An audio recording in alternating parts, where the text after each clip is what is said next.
고센TV 시청자 여러분 안녕하세요. 마에스트로 나입니다.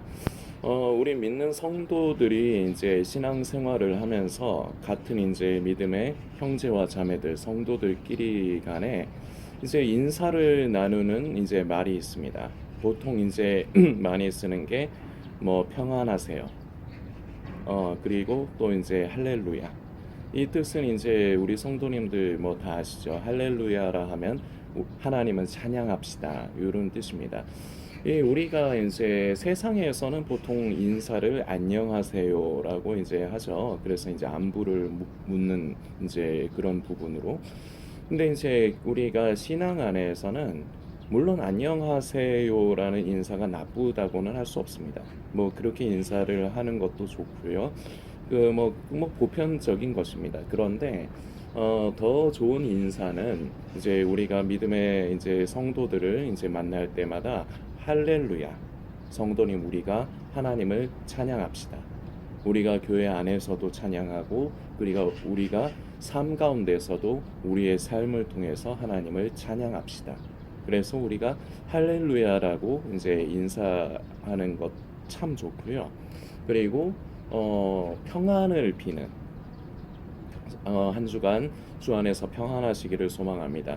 이제 저와 이제 개인적으로 이제 연락을 주고 받으시는 성도님들 몇 분 안 계시지만 계십니다. 이제 저는 이제 주로 성도님들께 이제 평안하시기를 많이 이제 말씀을 드립니다. 이거는 이제 습관에 배어 있어요. 그리고 이제 요새는 댓글을 다시는 성도님들이 별로 없지만 전에도 이제 댓글을 다시는 성도님이 있으면 제가 항상 인사를 평안하시라는 이제 말씀을 꼭 드립니다. 이것은 좋은 습관 중에 하나입니다. 그래서 우리 성도님들도 이 우리의 입에 이 언어를 더 좋은 쪽으로 바꾸는 이제 애를 쓰시면 더 좋을 것 같습니다. 그래서 그냥 안녕하세요도 할 수 있지만 우리가 성도들 간에 이제 할렐루야 성도님, 할렐루야 우리 집사님 주 안에서 한 주간 승리하세요도 좋고 그리고 평안하시기를 소망합니다. 이렇게 인사하는 우리 입의 언어가 바뀌는 것도 중요해요. 그리고 이거는 습관이 돼야 돼요. 그 중에 이제 또 하나 습관이 되었으면 하는 것 중에 하나가 예배 본다. 무의식적으로 자꾸 예배를 본다고 하는 분들이 있습니다. 자, 물론 마음의 생각은 내가 그 예배를 진짜 우리가 무슨 영화 보듯이 본다고 생각은 안 한다. 이렇게 생각하실 수 있는데요. 말이 중요합니다. 내가 자꾸 본다 하면요. 나는 안 그런 것 같은데 결국은 진짜로 내가 예배를 보는 사람, 방관하는 사람이 돼요. 그래서 우리 입의 이 습관을 아름답게 바꾸어주는 것이 중요합니다. 저는 방금 전에 그 중에 예를 한 가지를 이제 들어드린 거고요. 자, 그런데 제가 지금도 말씀을 드렸지만 우리 성도들은 이제 성도들 간에 이제 평안을 이제 비는 말을 이제 합니다. 근데 이것은 중요합니다. 예수님께서도 우리에게 평안하라, 이제 평안을 비시는 말을 이제 하시는데요. 사실은 이 평안에 대한 개념, 이해가 지금 교회를 다니는 사람들 대부분이 잘못 이해를 하고 있습니다. 자, 제가 성도님들께 오늘 제가 먼저 말씀 하나를 좀 읽어드리면서 질문 하나를 좀 먼저 드려볼게요. 요한복음 말씀인데요. 요한복음 14장입니다. 요한복음 14장 27절 말씀. 평안을 너희에게 끼치노니 곧 나의 평안을 너희에게 주노라. 내가 너희에게 주는 것은 세상이 주는 것 같지 아니하리라. 너희는 마음에 근심도 말고 두려워하지도 말라. 아멘. 요한복음 14장 27절 말씀입니다. 자, 이 말씀을 들을 적에 성도님은 평안에 대해서 뭐라고 정의를 하실 수 있겠습니까? 제가 성도님들 대신에 성도님들의 속의 생각을 제가 말씀을 드려볼게요. 평안이라 하면은 내 마음이 안정되고 편안한 상태. 결국은 이거라고 생각들을 하실 겁니다. 지금 영상을 보신 성도님 맞죠? 그 마음이 편안한 상태, 그 이렇게 평화로운 상태 등등 하여튼 마음이 막 요동치는 것이 아니라 잔잔한 호수 같고 진정이 돼 있고 안정돼 있는 상태 이게 평안이다라고 생각을 하시죠? 예, 그렇게 생각을 하셨다면은 성도님도 보편적인 교회 다니는 사람 중에 한 분이 맞습니다. 나쁘다는 말을 하려고 하는 게 아니에요. 우리가 대부분 이렇게 알고 있다는 거예요. 지금도. 그리고 앞으로도 대부분은 이렇게 알아갈 거예요. 자, 그런데 여기에서 문제가 생기죠. 제가 성도님들 이 영상을 보시는 성도님께 다른 질문을 하나 드리겠습니다. 그래서 성도님은 평안하십니까? 자, 우리 다시 말씀드려요. 우리는 평안이라는 말을 들을 때요. 그러니까 마음이 평화롭고 왠지 잔잔한 호수 같고 요동함이 없고 이렇게 들쑥날쑥하지 않은 편안한 상태.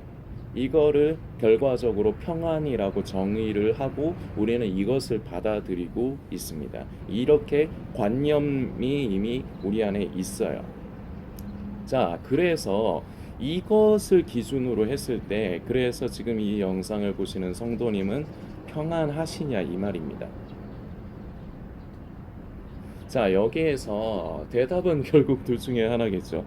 아, 마에스트로 나의 그 질문에 나는 평안하다 말을 쉽게 못하겠습니다. 이분들은 그래도 굉장히 양심적인 분이죠.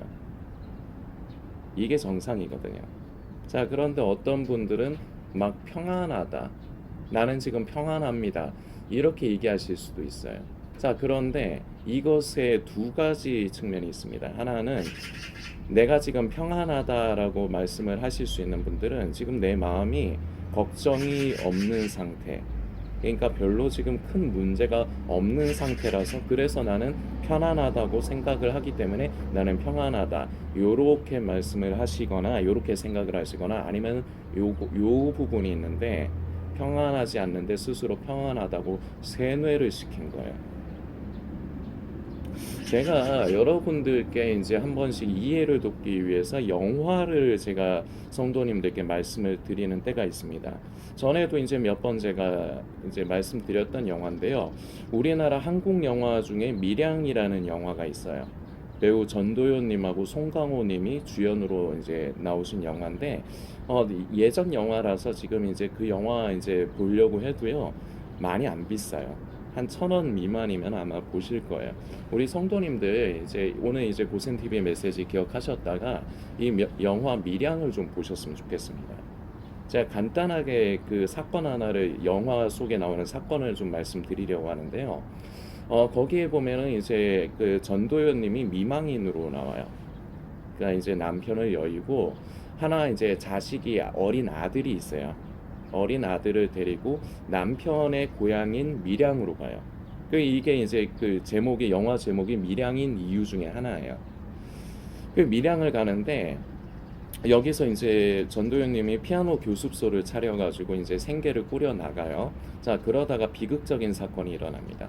아들이 유괴를 당해서 살해를 당해요.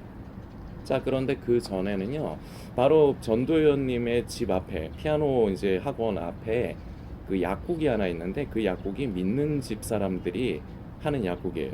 남편이 장로고 그 부인이 집사 아니면 권사. 그래서 이제 전도연님이 약 사러 가면은 이제 전도를 하는 그런 게 나와요. 근데 이제 그때 당시에는 전도연님이 아예 됐어요. 이런 식으로 하고 그냥 넘겨버립니다. 그런데 이 아들이 죽고 나서요. 전도연님이 신앙생활을 시작해요. 자, 그런데 저는 그 영화를 처음 봤을 때를 저는 아직도 잊지 못합니다. 저 그 영화 몇 번을 봤거든요.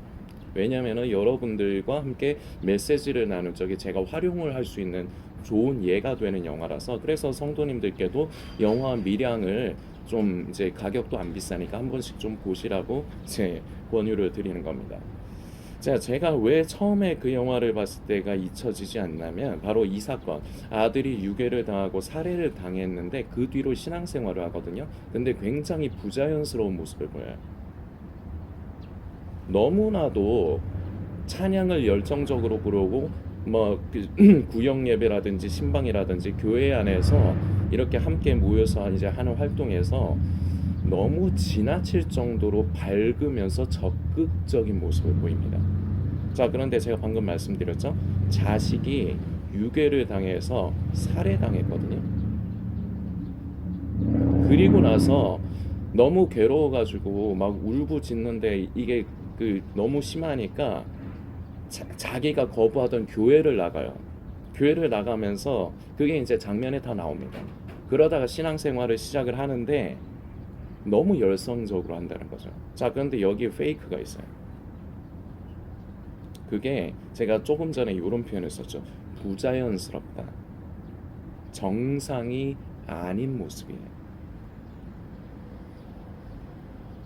성도는요, 예수님을 믿는다고 해서 성도님들이 이거를 좀 잘 이해를 해주셨으면 좋겠습니다. 예수님을 믿음으로써 우리 안에는 큰 변화가 1차적으로 있습니다. 자, 그런데요, 우리가 세상에서 삶을 그동안에 살아온 습관이 있다 보니까요, 삶을 살아온 인생이 우리한테 있다 보니까요, 예수님을 믿는다고 해서 한편으로는, 잘 들으세요, 지금 신앙생활을 시작한다고 해서 내가 완전히 다 바뀐 게 아니에요. 우리는 신앙을 갖기 시작하고 신앙생활을 하면서 우리 속에 믿음이 점점 자라나는 것입니다. 그러면서 믿음이 자라나면서 삶이 변화가 되어져 가는 것이죠. 그러면서 생각이 바뀌고 가치관이 바뀌는 거예요. 그래서 결과물이 무엇이냐? 삶이 달라지는 겁니다. 근데 이거는요, 시간이 걸려요. 단번에 내가 오늘 예수님 믿었어, 그러니까 나는 완전히 새 사람이 됐어, 이게 반은 맞고 반은 틀린 말입니다. 잘 이해하셔야 돼요. 사람은요, 하루아침에 바뀌지 않아요. 우리가 예수님을 믿는다고 해도요, 우리가 그동안에 인생의 습관이 있기 때문에, 우리가 살아온 나날들이 있기 때문에 이 모습이 하루에 다 바뀌는 게 아니라는 겁니다. 긴 시간이 필요해요.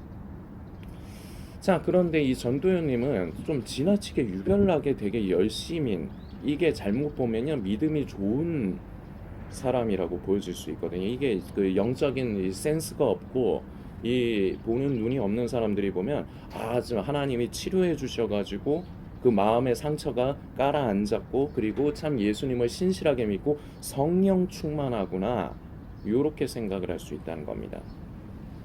근데 그거 아니거든요. 그게 아직 영적인 분별을 잘 못하는 겁니다.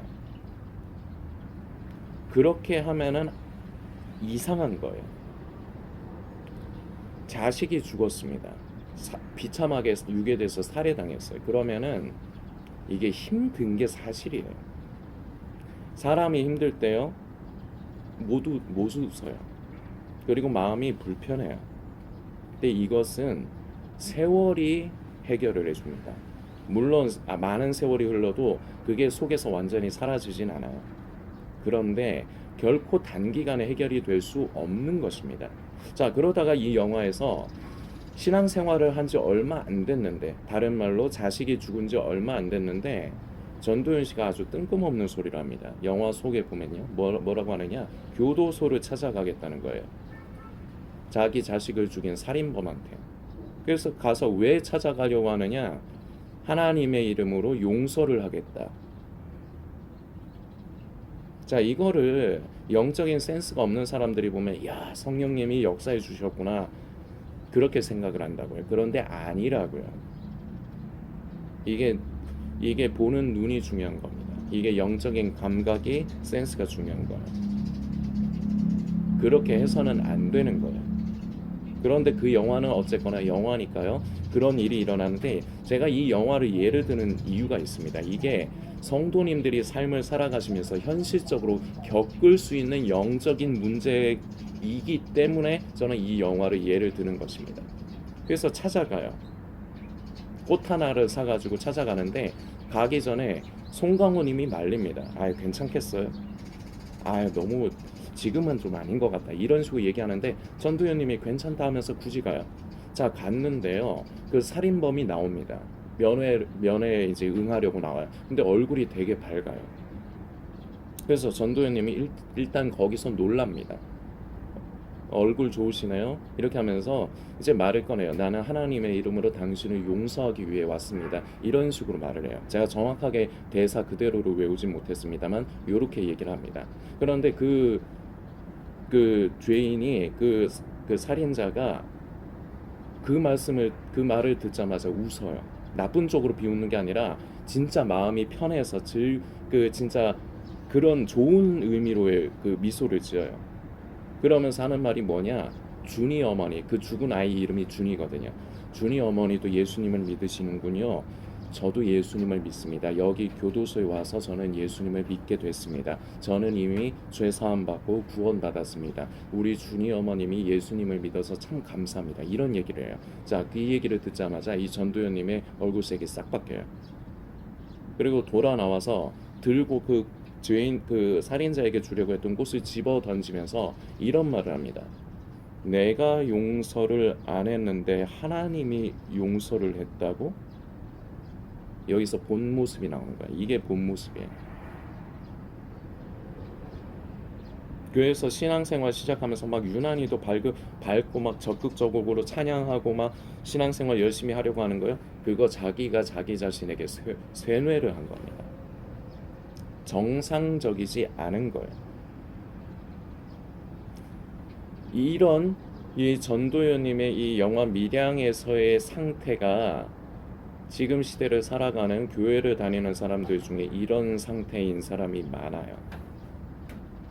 속은 아니거든요. 그런데 겉과 속이 다르다는 겁니다. 그런데요, 결정적인 어떤 사건이나 상황이 발생하면 거기서 본 모습이 나오게 돼 있어요. 자, 제가 아까 전에 평안에 대해 지금 평안하십니까 질문했을 때 그 첫 번째는 솔직히 평안하지 못합니다. 이렇게 대답들을 하실 거고, 또 한 부류는 대답을 평안하다고 하실 텐데 진짜로 지금 별 걱정이 없는 것 같아서 편안하다 할 수도 있고, 그리고 또 하나가 지금 제가 영화 밀양을 말씀드린 이유입니다. 평안하지 않은데 말씀이 평안에 대해서 자꾸 강조를 하니까 나는 평안하다라고 자꾸 세뇌를 시킨 상태인 사람들이 있다고요. 그럼 결과적으로 이게 뭐가 되느냐?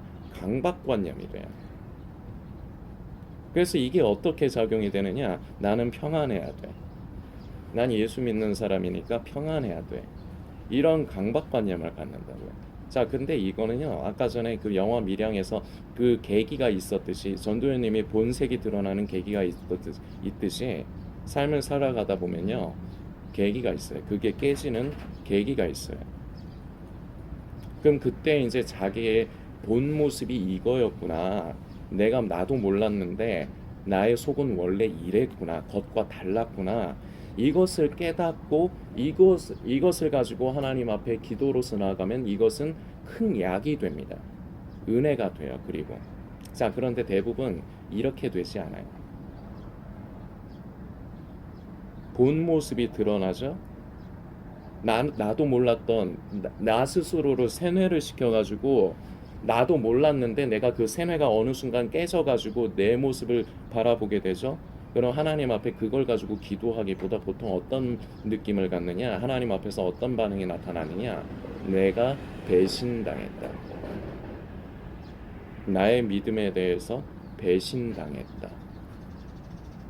대부분은 요렇게 반응이 더 많이 나와요. 물론 요렇게만 나온다고 말씀드리는 건 아닙니다. 아까 말씀드린 대로 은혜가 있어서 그 사람은 참 은혜가 있는 사람입니다. 자기 눈에 꺼풀이 벗겨져서 마치 사도 바울의 눈에 그 비늘 같은 것이 벗겨지듯이, 그래서 나를 가리워서 나를 잘 못 보던 것이 이제 눈에 눈꺼풀이 벗겨지면서 내가 나를 봤을 때 그 나의 모습으로 인하여 실망하고 좌절하고 낙심하기보다 하나님 앞에 있는 모습 그대로를 나가는 은혜가 있는 사람들이 있습니다. 혹시 우리 지금 영상을 보시는 성도님이 그런 경험을 하시게 될 때 저는 이런 사람들이 되시기를 저는 원합니다. 근데 다 이렇지가 않아요. 대부분은요, 내가 생각하는 내 믿음에 배신당한 듯한 마음을 가져요. 그래서 하나님으로부터 멀어지고 오히려 신앙을 버리게 되는 사람들까지 있어요. 평안이라는 말을 우리는 제대로 이해해야 됩니다. 제가 아까 전에 평안을 성도님들이 어떻게 생각하시냐 질문 드렸죠. 그래서 제가 여러분들이 아마 이렇게 생각하실 것이다 라고 말씀을 드렸습니다. 뭐냐? 아까 말씀드렸죠. 내 마음이 막 흥분되지 않고 막 평화롭고 잔잔한 호수 같고 이렇게 안정된 상태. 자, 이것을 평안이라고 생각들을 그동안 해오셨는데 틀렸습니다. 감정의 영역으로 생각을 하셨을 텐데요. 틀렸습니다. 우리는 평안을 잘못 알고 있었어요. 그래서 그래서 무엇이니? 그래서 어떤 일이 일어나느냐? 삶을 살아가면서 나는 그리스도인으로서 예수 믿는 사람으로서 평안해야 되는데, 아, 나는 왜 평안하지 않지?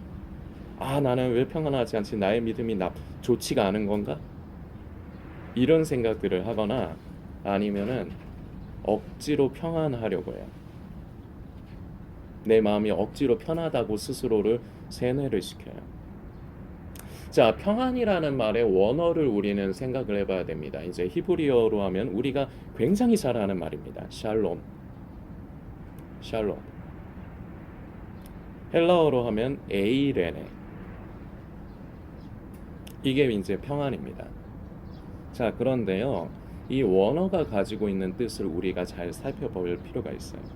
이 평안이라는 것은요. 우리가 생각하는 감정적인 영역보다 더 중요한 의미를 가지고 있어요. 그리고 감정적인 영역이 아닙니다. 뜬금없죠? 여러분들은 아마 이렇게 생각하실 겁니다. 아까 요한복음 14장을 읽었지만 우리가 이제 평안이라고 하면은 세상이 주는 것과는 다르다. 우리 주님께서 주시는 평안은 다르다. 이렇게는 알고는 계세요. 그런데 결과적으로는 어떻게 받아들이시느냐? 다르지만 결과적으로는 내 마음이 편한 것이다. 이렇게 받아들이셨을 거라고요. 그동안에. 안 봐도 뻔해요. 저도 그랬거든요. 그런데 평안은 감정의 영역이 아니에요. 평안은 무엇이냐? 이 샬롬은 무엇이냐? 하나님과의 관계, 교제 뿐만 아니라 성도들 간의 관계, 교제인 것입니다. 자, 이렇게만 말씀드리면 성도님들이 이게 무슨 말일까 이제 잘 이해하시기 힘들 것 같아서 제가 저의 예를 가지고 성도님들께 이제 이것을 설명을 드리려고 합니다. 저는 요 근래 한 달 정도의 기간 동안이 속된 말로 진짜 죽을 맛이었습니다. 그리고 지금도 솔직히 힘들어요. 왜 힘드느냐? 이 사역을 이어가야 되는가 아니면은 내려놓아야 되느냐? 이게 제 입장에서는 정말 죽을 맛입니다. 왜냐? 하나님께서 분명히 저같이 못난 사람도 마지막 때의 생각과 마음을 뺏겨서 죽어가는 영혼, 도적질 당한 영혼들 한두 사람이라도 살리기 위해서 이 고센TV 사역을 시작을 하셨습니다. 그리고 저는 허물이 많은 사람이에요. 그리고 부족함이 많은 사람이에요. 그런데 저를 통해서 찾으신 영혼들이 있어요. 저를 사용해 주셔서 제가 잘나서 그 사람들을 찾은 게 아닙니다. 하나님께서 저를 도구로 사용을 하신 것뿐이에요. 자, 이처럼 고센TV의 사역은 앞으로도 계속 이어져 가야 됩니다. 왜냐? 지금도 많은 사람들이 마지막 때에 심시돼서 생각과 마음을 도적질 당해 있어요. 지금도 이미 많은 사람들이 죽어가고 있고 죽었어요. 그 사람들 다는 못 살립니다. 어차피 다 자기 의를 따라 자기 생각에 옳은 것을 따라 살게 돼 있는데 대부분은 고센TV 메시지가 안 들리게 돼 있어요. 그동안에 자기가 좋아하던 마지막 때 종말론, 음모론 계속해서 거기에 관심과 초점을 맞추면서 앞으로도 그렇게 살아갈 겁니다. 대부분은요. 근데 그런 사람들 중에 하나님께서 우리 남아있는 고센TV 성도님들과 같이 긍휼히 여기셔서 앞으로도 찾을 사람들이 있습니다. 자, 그런데 이 사역을 지금 고센TV와 같은 사역을 하는 사람도 없고요. 그리고 할 수 있는 사람도 없어요. 제가 잘나서 그런 게 아니라 이 사역이 어려워서 그래요.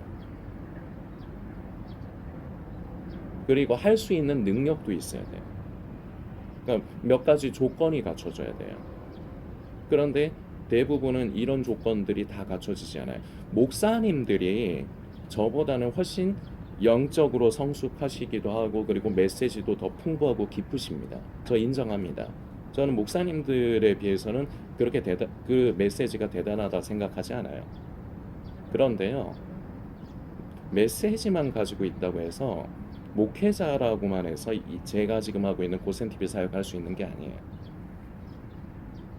마지막 때 심취된 게 무엇인지를 알아야 돼요. 제가 예전에 심취돼봤던 사람이기 때문에 저는, 그리고 마지막 때에 대해서 계속해서 막 연구하고 분석까지도 하던 사람이기 때문에 저는 그걸 잘 알아요. 그래서 성도들이 어떤 상태로 살아가느냐, 저는 그 상태를 누구보다 잘 알아요. 그리고요, 고센TV 사역은 어디에서도 환영받지 못해요. 지금 예수님 오실 때 가깝다, 마지막 때다 라고 생각하는 사람들 꽤 있습니다. 근데 이 사람들 대부분에게도 외면을 받고 공격을 당해요. 왜냐? 마지막 때에 자꾸 생각과 마음을 뺏기지 말라고 하거든요. 자꾸 종말론 음모론 찾아다니면서 자꾸 재림의 때, 휴거의 시기 자꾸 관심하게 하는 것에서 떠나라고 말을 하거든요. 그러니까 오히려 제가 거짓된 선생이라는 말도 들어요. 제가 오히려 미혹해하는 사람이라는 말도 들어요. 그리고 공격도 당해요. 그렇다고 해서 보통 교회에서도 환영을 못 받아요. 만일에 정말로 이게 이제 사역이기 때문에 교회에서 이제 함께 백그라운드가 되어주면서 사역을 할 수 있다면 저는 생계의 위협을 안 느껴가면서 이 일을 할 수 있을지 몰라요. 목사님들을 보면은 보통 교회에서 사례비를 받으시지 않습니까? 많던 적던 간에. 저는 일정한 사례비가 없어요. 어디서 나올 구석이 없어요. 그리고 저를 도와줄 사람도 없어요. 저는 이걸 거의 대부분을 제가 혼자서 이어가야 돼요. 물론 우리 고센TV 성도님들 중에 기도해 주시면서 함께 이제 후원으로 동참해 주시는 분들이 있습니다. 지금 뭐 이제는 한두 분 계시지만 그 성도님들로 인해서 이때까지 고센TV 사역이 이어질 수 있었으나 그건 그 성도님들만의 일이 아니에요. 하나님께서 성도님들을 통해서 이 사역이 이어져야 되기 때문에 하나님께서 성도님들을 사용을 해주신 겁니다. 그래서 우리가 함께 동역을 한 거죠. 자, 그런데 저는 이제 많은 어려움과 좀 고통스러움, 곤란한 부분이 있는데 이거를 어디다가 하소연하기도 힘들어요. 제가 너무 힘들 적에는 일부 성도님들과 속마음을 나눌 때는 있습니다. 너무 힘들어서. 그런데 대부분은 짐을 혼자 지고 가야 돼요. 그러다 보니까 이 사역은 아무나 못해요. 자, 그래서 저는 이게 갈등이 됐던 겁니다. 그래서 요 한 달 정도 기간 죽을 맛이었던 거예요. 사역을 이어가야 돼. 근데 사역을 이어가자니 제 지금 생계가 흔들려요. 잘 먹고 잘 살기 위함이 아니라 기초적으로 제가 삶을 가족들을 제가 돌보면서 저도 살아가야 되고요. 그리고 제가 매달 해결해 나가야 되는 것들이 있습니다. 막아 나가야 되는 것들이 있어요. 근데 지금 도저히 여력이 안 되거든요. 그리고 다만 이제 며칠 있으면은 저는 또 그걸 또 해결해야 되는데 그 여력이 지금 안 돼요. 기약도 없어요. 이러다 보니까 사역을 이어가지 못하겠다. 이거 대부분의 성도님들도 저의 이런 반응과 아마 일치하실 겁니다. 이 지경이 되면 사역 못 이어간다. 자, 그리고 제가 사역을 내려놓아도 저에게 돌 던질 사람은 없어요. 하나님도 저에게 이놈의 새끼 이렇게 안 하세요. 그런데 제 안에는 계속 갈등이었던 겁니다. 이 사역을 이어가야 되는데, 그런데 제가 만일에 일을 하면요, 이 사역을 병행해서 할 수 없어요. 왜냐하면 제가 매달 벌어야 되는 수입이 딱 필요한 수입이 있습니다. 제가 기존에 제가 이제 해결해야 되는 문제들이 있기 때문에 그걸 해결해 나가면서 기초적인 생활도 해야 되다 보니까 매달 필요한 금액이 있는데 이걸 벌려면요, 저는 뭐 특별한 자격증도 없고 그리고 이제는 나이가 또 이제 어느 정도 있다 보니까 회사에 취직을 할 수 있지도 않고 저는 주 6일로 하루에 12시간에서 13시간 정도 일을 해야 되는 그런 단순 노동 서비스 일을 해야 돼요. 주 6일 일하고 하루에 13시간을 일하면은 지쳐서 아무것도 못합니다. 그리고 주일에는 주일 성수해야 되고 고센TV 사역을 도저히 이어갈 수 없어요. 어정쩡하게 돈을 벌자니 그 돈을 벌어도 저에게는 직접적으로 해결이 안 되기 때문에, 그래서 뭐 고센 TV 사역을 하면서도 돈을 벌 수 있는 방향 이러면 제일 좋을 수 있겠죠. 근데 저에게 그게 상황이 안 맞는 겁니다. 이런 상황이 되기 때문에 성도님들께도 말씀드렸지 않습니까? 고센 TV 사역을 3월 말로 내려놓아야 된다고, 내려놓기로 했다고. 그런데 쉽사리 제가 그것을 받아들이지 않고 많은 갈등을 했습니다. 그리고 여러분들께도 기도 부탁을 드렸습니다. 저는 근데 어제 이제 부활 주일이었습니다. 어제 주일에 이제 부활 주일에 이제 목사님께서 말씀 메시지를 통해서 하나님께서 주의 종을 통해서 저에게 응답을 주셨습니다. 사역은 내려놓아서는 안 된다. 하나님께서 함께 하실 것이고 보증해 주실 것이다. 저는 이 응답을 받았습니다. 그래서 결론이 무엇이냐? 어떻게 해서든지 악착같이 이어가려고 합니다.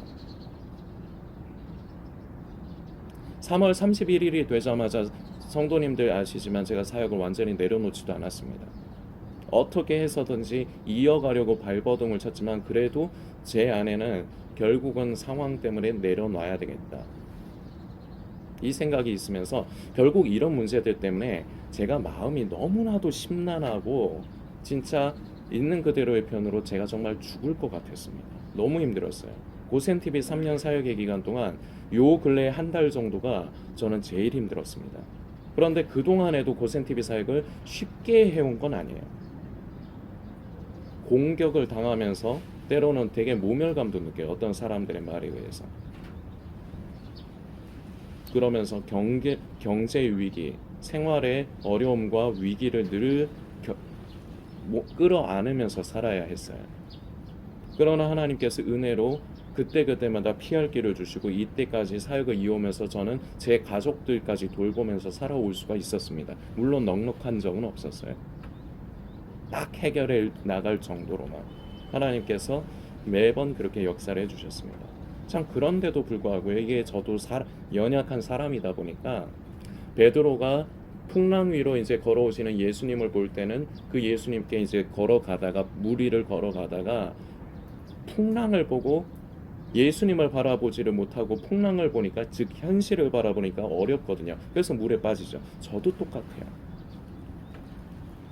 이러다 보니까 마음이 심란하고 평안이 없었습니다. 그런데 지난 주일에 목사님께서 평안에 대해서 말씀을 하셨는데 한 주 동안 제가 이 평안이라는 말씀에 대해서 굉장히 많이 묵상을 했어요. 그러면서 나는 왜 이렇게 평안하지를 못한가? 내가 잘못된 길을 가는가? 이런 생각들을 많이 하게 됐습니다.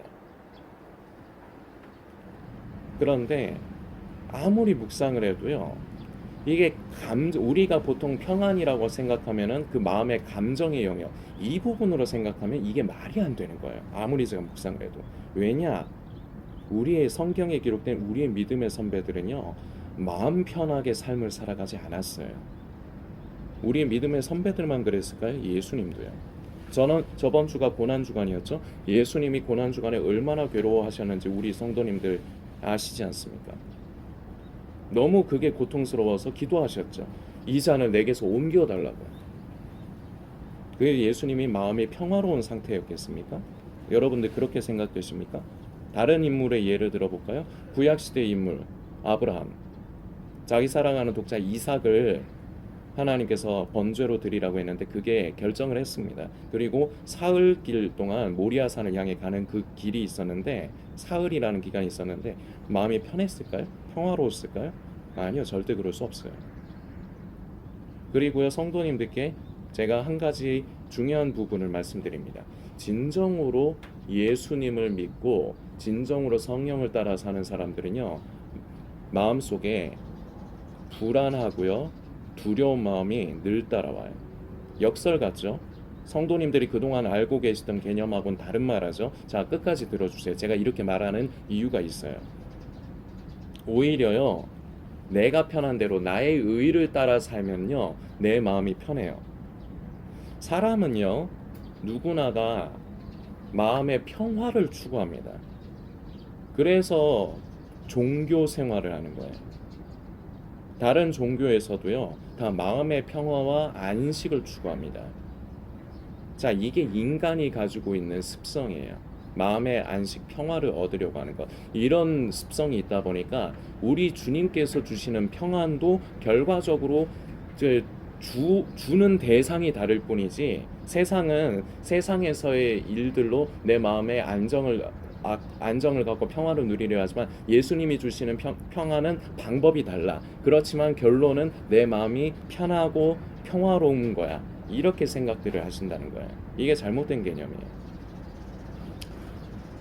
오히려 자기 의를 따라, 성령을 따라 사는 게 아니라 자기 의를 따라 살면요, 자기가 자기 자신을 편안하게 하기 위해서 별짓을 다 하면서 살게 되거든요. 누가 가르쳐 주지 않아도요, 시키지 않아도요. 자, 여러분들 제가 예를 들어 드리겠습니다. 여러분들 저축하며 사시죠? 물론 지금은 뭐 저축이 힘든 시기입니다. 그달 먹고 살기도 힘들어요. 자, 그런데 저축은 왜 합니까? 그리고 여러분들 보험 들어두시죠? 보험은 왜 둡니까? 나중에 내가 그 돈이 없어서 위험을 당할까봐, 그러면은 내 마음의 상태가 평화롭지가 못하거든요. 그래서 앞으로도 평화로운 마음을 유지하기 위해서 내가 앞일을 대비하는 거 아닙니까? 저축하는 것도 그렇고 보험 드는 것도 그렇고요. 이렇게 평화를 추구한다고요. 그런데 진정으로 성령을 따라 사는 사람들은요, 이 평화가 없어요. 어떤 부분에서. 왜냐? 내가 괴로운 길을 가야 되거든요. 내 마음이 편하지 않은 길을 가야 되거든요. 형제와 이웃을 사랑하라고 하는데 말씀 따라서 살려고 하니까 그 형제와 이웃이 내 눈에 꼴 보기 싫거든요. 그러면 내 마음에 막 화딱지가 나고 막 요동칩니다. 그리고 주님이 가신 십자가의 길, 좁은 길을 가려고 하는데 그 길이 너무 힘들어요. 어려워요. 그리고 나한테 손해가 가요. 이러면요, 내 마음이 편하지가 못해요. 그래서 제가 이 의미로 말씀드린 거예요. 진정으로 성령을 따라 사는, 제대로 예수를 믿는 사람은 오히려 마음이 평화롭지를 못해요. 이게 역설입니다. 그런데 여기에 또 반전이 숨어 있습니다. 제가 아까 샬롬의 뜻을 말씀드렸습니다. 하나님과의 관계, 교제. 평안은 지금 결론을 정해야 합니다. 상태를 말하는 거예요. 무슨 상태냐? 하나님과의 관계. 하나님과 관계를 맺고 있는 상태. 하나님과 교제를 하고 있는 상태. 이게 바로 평안입니다. 여러분들 꼭 기억하십시오. 평안은 그저 내 마음이 편하고 평화로운 게 아니에요. 자, 저의 얘기로 다시 돌아가겠습니다. 저는 그래서 죽을 맛이 없고, 이 평안이라는 말이 제 안에는 굉장한 부담이었습니다. 특히나 이번 한 주 동안. 그런데 아무리 묵상을 해도 믿음의 선배들이 간 길은 그게 마음이 편한 길이 아니었거든요. 그래서 목사님과 교통을 했습니다. 목사님, 이 평안이라는 것이, 제가 계속 묵상을 하는데 이게 마음의 영역, 그러니까 마음의 이제 안정화가 된 상태라고만 하면 이게 말이 좀 안 되는 것 같습니다. 왜냐하면 우리가 예수님을 위해서, 우리가 주님을 위해서 살아가다 보면 우리가 인간이다 보니까 속상한 일도 생기고, 우리는 그 슬픈 일도 생기고 화가 나는 일도 분명히 생깁니다. 저는 그러나 이것을 다른 부분으로 말하면 믿음이라고 할 수도 있지만, 우리는 그럼에도 불구하고 어렵고 고난이 따르고 힘이 들지만 우리는 그 예수님의 말씀을 따라 하나님의 기뻐하시는 뜻을 쫓아 살아가는 것, 저는 이것이 평안이 아닐런지 그렇게 생각이 됩니다. 목사님, 혹시 제 견해가 잘못됐습니까? 저는 질문을 드렸습니다. 근데 대답을 주셨습니다. 결국 제가 생각했던 부분이 맞더라고요. 결과적으로 하나님과의 관계, 신뢰. 내가 지금 하나님의 뜻을 살려고 하면 어려워요. 자, 저의 얘기로 기억을 하세요. 제가 이 사역을 그대로 이어가려면은 여전히 저의 마음은 요동칠 거예요. 왜냐? 현실이 있거든요. 당장 며칠 있다가 그 돈 나갈 걸 막아야 되는데 그 돈이 없어요. 자, 여러분들 편하시겠습니까? 편하다면 거짓말하는 거예요. 스스로가 스스로를 속이는 거예요. 저는 있는 그대로로 여러분들께 말씀드리는 겁니다. 불편해요. 고통스러워요. 그럼에도 불구하고 내 마음은 요동치지만 저는 하나님을 바라보고 하나님을 신뢰하는 겁니다. 하나님께서 이 사역을 계속 이어가게 하는 것이 하나님의 뜻이구나. 그럼 저는 믿는 겁니다. 하나님 역사해 주옵소서. 그렇다면 맡기겠습니다. 제가 이 세상을 살아가면서 삶을 살아가면서 저에게 필요한 것이 무엇이 있어야 되는지 아십니다. 그건 아버지께 맡깁니다. 아버지 채워주옵소서. 이론으로 알아서 제가 이런 고백이 나오는 것이 아니라 제가 이러한 상황에서 결과적으로 진리의 말씀 가운데 저는 서는 겁니다. 이것이 평안이구나. 바로 제가 지금 말씀드리는 저의 이 상태가 평안이에요. 하나님을 신뢰하는 것. 관계가 형성이 돼 있기 때문에 저는 하나님을 신뢰하는 것입니다. 그렇기 때문에 저는 이것이 바로 평안인 것이고, 이것을 하나님께서 깨닫게 하시니까 그야말로 뒤에 보너스로 따라오는 거지만 마음의 무거운 부분이 해결이 되더라고요. 일부분이 다 해결이 된 건 아닙니다. 그러나 해결이 되더라고요. 왜냐? 흑암같이 깜깜했습니다. 그런데 거기에 진리의 성령께서 빛을 비추어 주셨습니다. 그러니까 진리가 저를 또한 자유케 하는 역사를 저는 말씀을 머리로만 하는 것이 아니라 삶을 통해서 체험을 합니다. 극한의 삶을 통해서, 어려운 삶을 통해서. 여러분들 앞으로도 살아가시면서요, 여러분이 진정으로 예수를 믿는 분이 맞다면 여러분들 마음 편할 날 그렇게 많지 않을 겁니다. 왜냐? 십자가의 길을 가야 되거든요. 하나님의 뜻을 따라 말씀에 순종하는 길을 가셔야 되는데 그거는 우리 마음을 편하게 하는 일이 아니에요. 그래서 세상에서의 개념, 마음의 평화 그런 개념은 앞으로도 여러분에게 있기 힘듭니다. 그러나 우리는 세상이 줄 수 없는 평안, 그래서 예수님이 세상이 주는 것과는 다르다는 말씀하시는 거예요. 이 평안의 개념 자체가 다른 거예요. 주님과의 관계가 형성이 되기 때문에 우리는 주님을 믿을 수 있는 겁니다. 저요, 믿기 때문에 이 사역을 이어갈 수 있는 겁니다. 이 영상을 보시는 성도님께서 진정한 평안의 의미를 삶 가운데서 회복하시기를 소망합니다.